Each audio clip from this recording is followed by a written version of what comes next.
most people will never reach the first one. Not because they are lazy, not because they did not try, but because nobody told them that the game has invisible checkpoints. And if you do not know where the checkpoints are, you will spend your entire life running in the wrong direction, wondering why you are exhausted and still somehow losing ground. There are 3 specific numbers in personal finance. 3 net worth levels. And each one does not just change your bank account. It changes how money works for you at a fundamental level. It changes your relationship with risk. It changes what keeps you up at night. It changes the entire architecture of your financial life. The strange part? Most financial advice treats all 3 levels like they are basically the same conversation. They are not. They are 3 completely different games played on 3 completely different boards with 3 completely different rules. And if you are playing by the rules of level 1 while trying to win at level 3, you are going to lose, quietly, slowly, and probably without ever understanding why. So let us talk about where these thresholds actually sit, what happens when you cross them, and why the math behind each one is more uncomfortable than any finance influencer is going to tell you. Here is something most people get wrong immediately. Net worth is not your income. It is not your salary. It is not what you make. Net worth is what you own minus what you owe. Your assets minus your liabilities. And the reason that distinction matters so much is that income is a flow. Net worth is a position. Income tells you how fast the water is coming in. Net worth tells you how much is actually in the tank. You can have a $200,000 salary and a negative net worth. This is not rare. In America, this is genuinely common. A doctor, a lawyer, a mid-level tech employee, all pulling 6 figures, all technically underwater when you calculate what they actually own versus what they owe. Student loans, car notes, mortgages they stretch too far into, lifestyle that expands to fill every dollar that arrives. And on the other end, you can have someone earning $50,000 a year, modest by any standard, quietly accumulating a net worth that buys them options. Most 6-figure earners simply do not have. The number is what matters, not the income, not the title. The first milestone is $100,000. This is the one that sounds the least impressive. It is the one financial YouTube has talked to death. And it is still, despite all of that, deeply misunderstood in terms of what it actually represents and why it is genuinely hard. Here is the uncomfortable math. If you earn the median American household income, which sits around $75,000 a year before taxes, and you manage to save 15% of your take-home pay every single month without fail, without an emergency, without a car repair, without a medical bill throwing you sideways, it will take you roughly 7 years to reach $100,000 in net worth. 7 years of perfect behavior under median circumstances.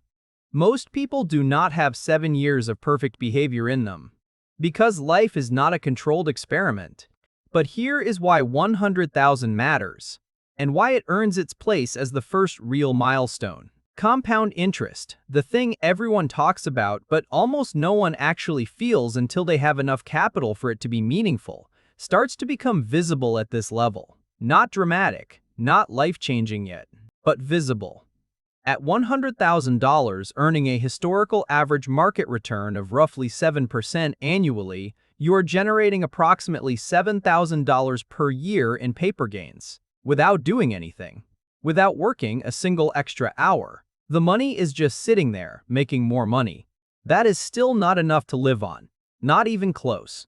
But it is the first time most people truly feel the difference between money that works and money that just sits. The psychological shift at this milestone is arguably more important than the financial one. You stop thinking of savings as a sacrifice. You start thinking of them as inventory.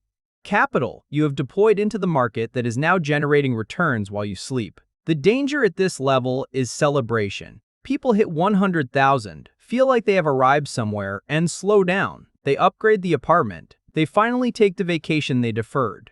Both reasonable human impulses, both capable of quietly resetting the clock. The second milestone is where things get genuinely interesting.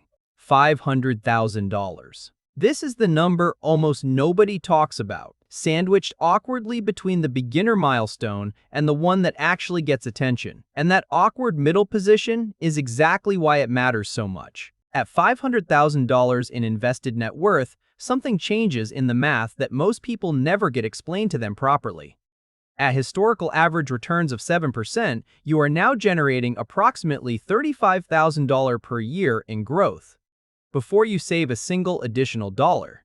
Before you show up to work on Monday morning, that $35,000 is not income you can spend freely, not yet. It is unrealized. It lives inside accounts and positions. But here is the shift that is happening underneath the surface. The market is now contributing to your net worth at a rate that rivals or exceeds what many Americans earn at their jobs. Think about that for 1 second. The average American worker earns around $56,000 annually. At $500,000 in invested assets, the market is doing work equivalent to more than half of that average salary. Quietly, continuously, without benefits, without PTO, without a single complaint. This is where the concept of money velocity becomes real rather than theoretical. And this is also where the first serious trap appears.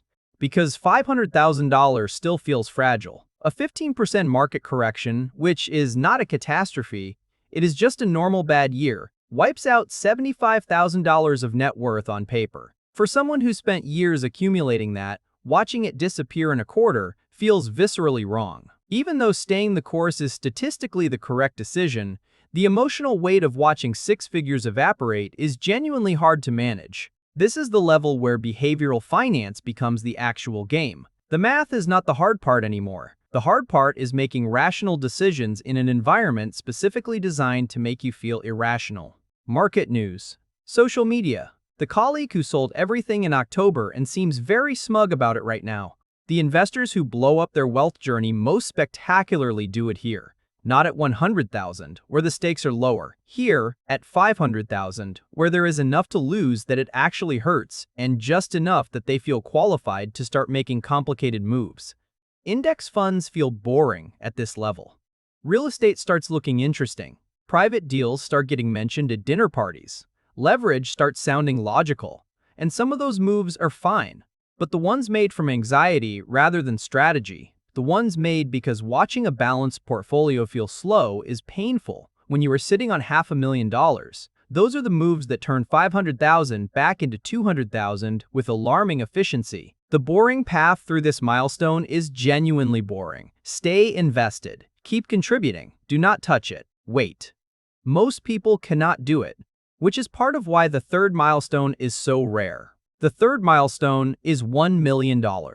And before you roll your eyes, because 1 million sounds like the same tired finish line that every personal finance book has been promising since the 1990s, stay with this.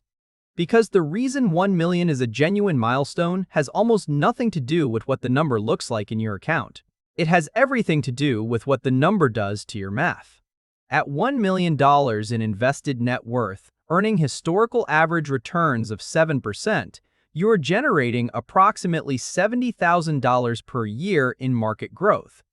The median American household income is around $75,000. You have reached a position where the market, left entirely alone, is producing income that competes with what most American families earn working full-time. That is the threshold. That is what changes, not the number, the ratio. This is the point financial planners call the crossover. The moment when your capital's productive capacity starts to approach or exceed your personal productive capacity. And it is the moment when the entire framework of how you think about money has to be rebuilt from scratch. Because up until this point, the question was always, how do I earn more, spend less, and save the difference? That is the game at $100,000. That is still largely the game at $500,000. Your behavior, your income, your discipline, these are the dominant variables. At 1 million, a new variable enters the equation and refuses to leave. Sequence of returns risk.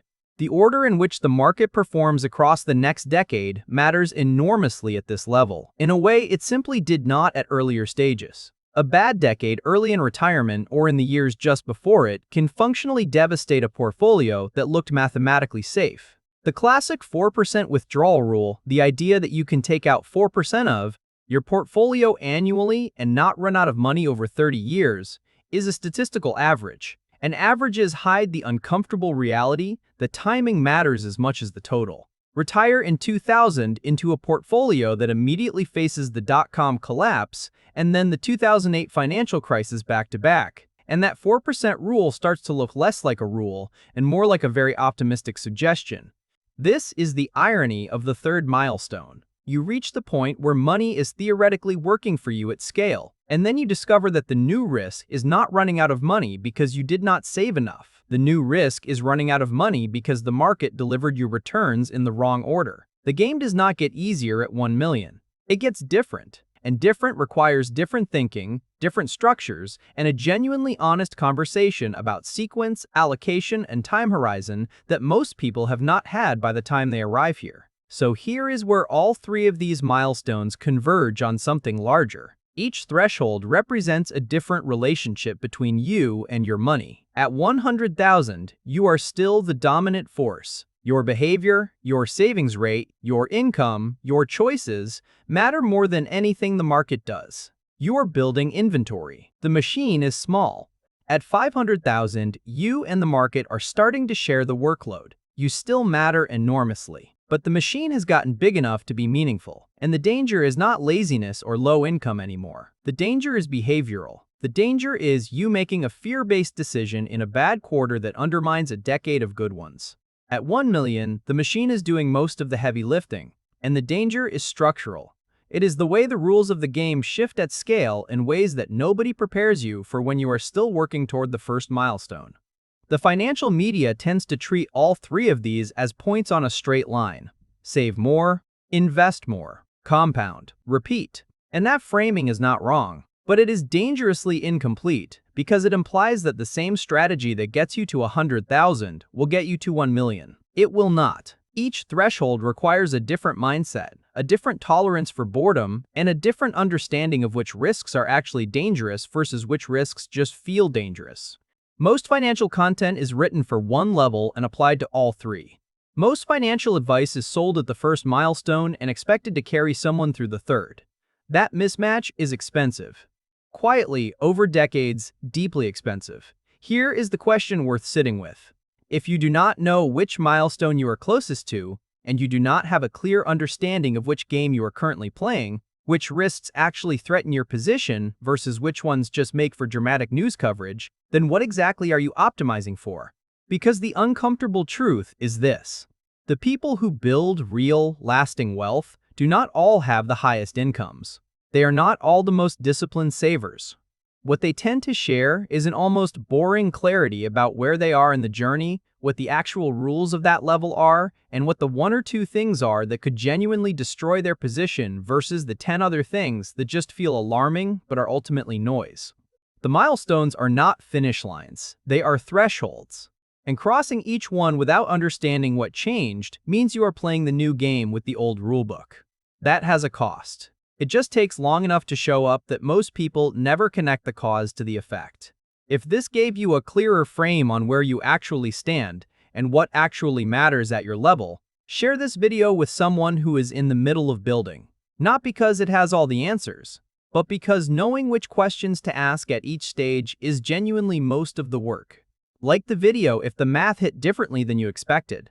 Drop a comment with where you are in the journey or what milestone feels furthest away right now.